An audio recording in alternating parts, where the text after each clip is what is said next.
you. How can we encourage our children and grandchildren to get active, and how can we support them?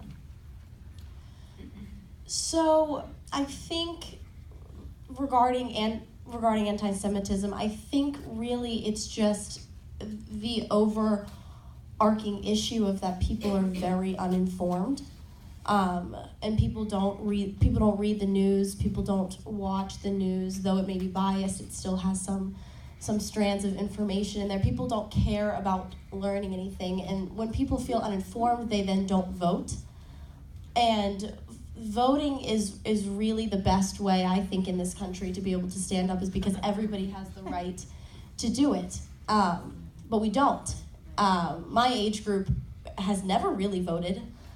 This is not really a new occurrence. We've never really been passionate about voting, so I think it's about invigorating people to want to get out there and vote, and galvanizing a movement simply for voting.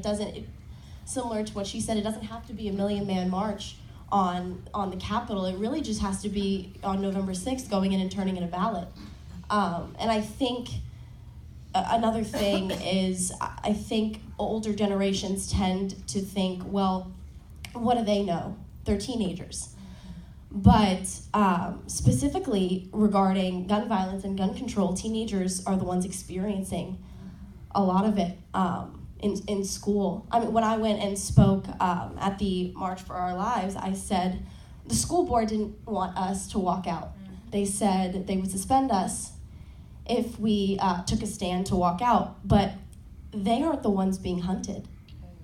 So I think it's more of older generations coming to understand that teenagers know a thing or two and are willing to learn and really do care, because this does affect us and this will affect us for the rest of our lives. The legislation that is being passed right now is going to affect us a lot more than it's going to affect them.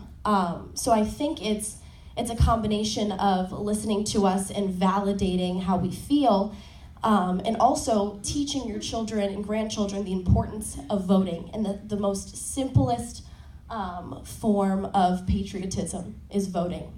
So I think it's teaching your children that they can love their country and not love the politicians that run it, and to vote in order to change that.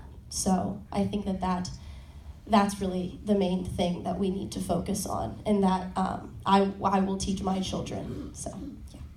So Savannah, are you seeing, I know a lot in your senior class probably are not old enough to vote quite yet, but the class above you and the class above that, who are already in college, are you seeing a change in your slightly older peers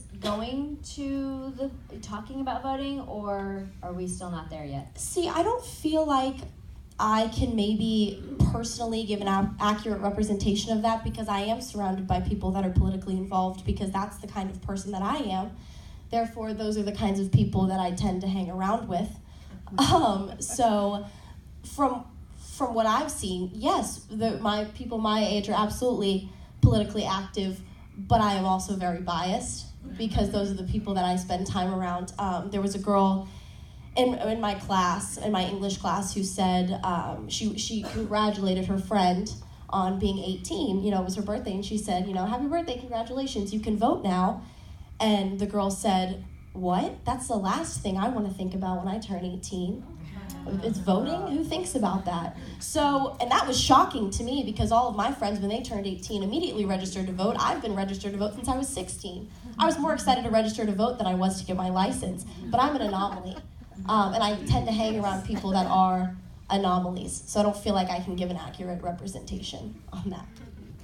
So how can we have a conversation with our neighbors in our community who are,